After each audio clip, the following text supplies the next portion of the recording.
The thing I love about Rainbow Six so much is nothing. I'm addicted and I can't quit. It's the game! It sucks! And I'm addicted! So I can't quit! All right, admittedly, when I ran this poll, I thought I was gonna get one answer that turned out to be something completely different. 34% of recipients said, I like a combination of the gunplay and the stratting. Sorry, I haven't lubricated my vocal cords yet. As most of you know, my lubrication agent of choice is a nice, refreshing glass of Bud Light. So we're gonna do just that before we get into the video. So dudes, welcome to another Operator How-To. Today, we're gonna be taking a look at Goyo. Goyo's signature gadget is Heat from Fire. So dudes, I'm G and I yap about Rainbow Six.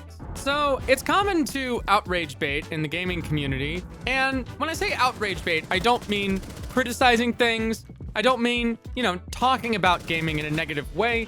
There are a lot of aspects about the industry right now that are really crappy. There's a lot of corporate rot going on, a lot of greed, a lot of bad practices. And yet, I'm kind of a nothing happener. I'm a nothing happener a lot more than I used to be. I think a lot of the time, the internet and algorithms will catastrophize things. And they'll say something that's true, and then they'll take it and they'll stretch it out miles and miles wide when it's not really necessary or reflective of the reality of the situation. And I feel the same way about a lot of Siege's problems right now. So I'm going to talk about why I enjoy the game and why I think it's worth saving.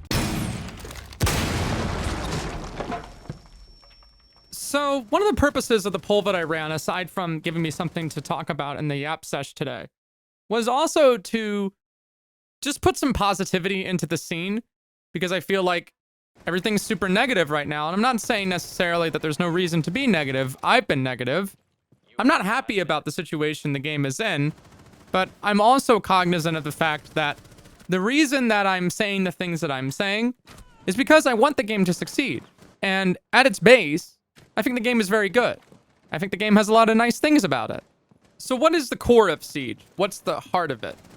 Well, one aspect about the poll was I asked you if you liked the gunplay or if you liked the stratting aspect. And a lot of people will gravitate towards the strategy aspect. This chair is creaky. I'm sorry. I'll stop fidgeting. But some people like the gunplay, and yet they're still outnumbered by people who said, I don't play, and they don't like the game, and they're addicted, which I thought was really funny. Because that says a lot about my audience, I think. What I think it means is that you guys can't shoot back. No, I'm kidding. What I think it means is my audience in particular has a fascination with the strategic big brain aspects about it. And I've always said that Rainbow Six Siege is a sum of its parts. I don't think it's just the gunplay or just the strategy that makes it work. I think it's the combination of those two things. There's not a single FPS game on the market right now that has that combination of tactical and strategic flair, where your tactics can certainly leverage you wins, but if you want to be the best of the best, you have to understand the game at a fundamental level. You have to understand that no round will play out the same way, and you get addicted to that loop because you get addicted to the uncertainty of it. It's the same reason a lot of people really like chess. Those variables happen to coincide with levels of game knowledge. And that's why the game can feel very punishing and unfair if you're not at a certain level of game knowledge versus an opponent or a coordinated stack. That's why solo queuing really, really stinks in this game. And I am kind of curious as to how they could implement a solo queue playlist, but I'm just not sure how that would go.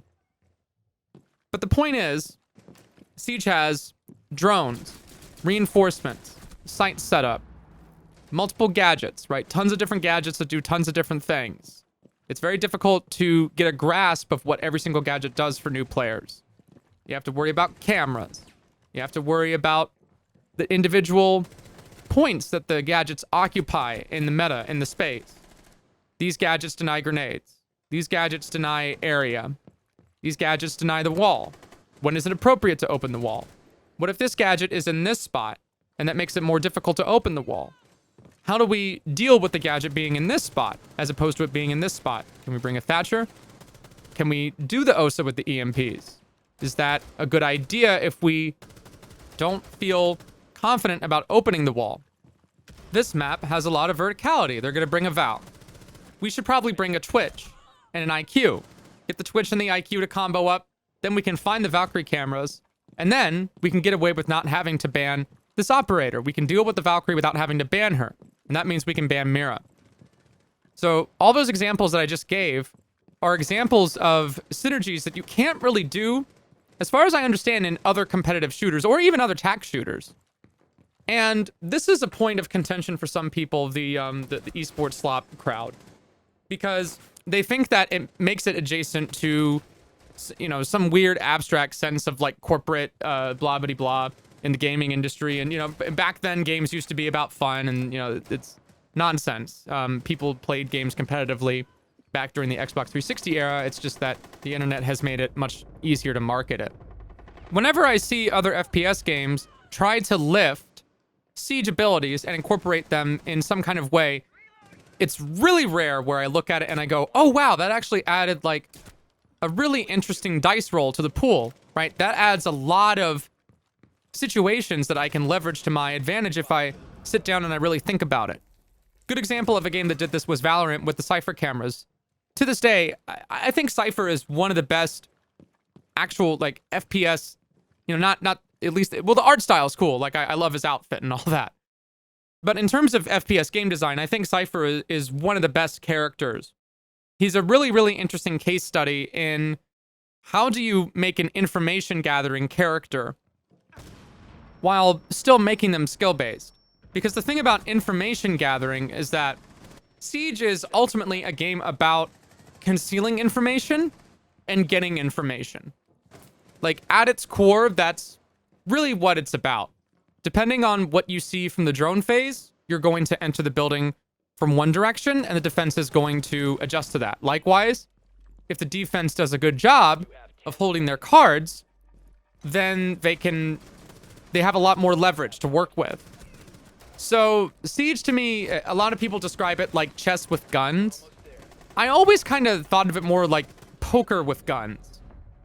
There's strategy to poker, but sometimes it is a bit of a game about bluffing.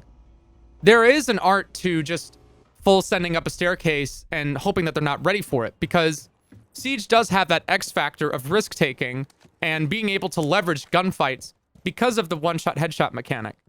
The one-shot headshot mechanic is really important to the integral design of the game. Now, back in the day, I was a little bit more critical of it because the gunplay was a lot more COD-like than it is now. But one-shot headshot is really, really big because that means any situation can be shut down by good mechanical aim. So, the dance on that knife edge between gunplay and strategy is what makes Siege Siege. And that's why I've always called it the shooter game that proves that tactical shooter mechanics can work in an esports environment, in a competitive environment, which is that market penetration that you want. If you want these kinds of games, if you want smarter FPS games, if you don't like Call of Duty, if you don't like arcade shooters, if you don't like the, you know, the base slop, I guess, you want a game like Siege to do well, because it can prove that these mechanics can be leveraged to create unique, skill-based, and thoughtful gameplay experiences. There is not a single game in the FPS space right now that is like Rainbow Six. And so that's a lot of people point that out as a negative, right? They point that out as an example of how Ubisoft is able to get away with decisions that they don't like because they don't really have any competition. And that's a fair point. At the same time, do I really trust anybody to handle this formula the same way? I'm not sure if I do. I don't know what's going on with that Amazon game where those guys, the original project leads for Siege, ended up going to Amazon in Montreal, and they're working on an FPS game supposedly. But I haven't heard a peep about that. I haven't heard any coverage, no news, no leaks. And they've been there for a while. They've been there for a couple of years. So, knowing the games industry and the way things go, I'm half tempted to wonder if that project got canned. And maybe it got canned because they didn't understand why it was a good idea to try and compete with this game. But I do think there's a reason nobody else has ever tried to touch the ambition that Siege is trying to get at. I can't think of any other game that has so many different moving parts at the granular level with destruction, gadgetry, loadouts, gunplay. I can't think of an FPS game that is as intricate as Rainbow Six Siege. And some people look at that and they go, that makes it bad. It's too intricate. That's why they balance for the esports scene, the esports slop. Okay. Sounds like trophy, maybe. I think the intricacy is what makes it work. And I think as long as the game gets infrastructure help, everything else will be fine. But that's all I got. So, what do you guys like about the game? I thought I'd just spread a little bit of positivity into the scene. Everybody's angry. Everybody's so angry. Take a break, right? It's entertainment. It's not real. And if the game does irritate you this much, right? I think it's completely valid to just say, dude, this season stinks. I think I'm just going to take a break from it. And then wait. Like, wait until the next season and take a look at it again and go, okay, I might think about it. I might consider it. That's okay. Like, that's allowed. You don't have to play it every single day. It's for entertainment. Dude, I'm a Washington Commanders fan, okay? Last season, I didn't watch the latter half of that. I knew how all those games are going to go. I knew that I wasn't going to be entertained by that, so I just didn't watch them. Does that mean that I'm a fake fan? No. It just means that I don't find it an entertaining product right now. So I'm just going to wait for them to get through their rebuild year. And then hopefully next year it'll be good. What if it was good? What if Siege fixed itself? No, it can't. It can't. It sucks. I hate gaming. Okay, dude. Let me know what you guys think. I'll be back tomorrow. Thanks for watching, and I'll see you in the next video. Deuces.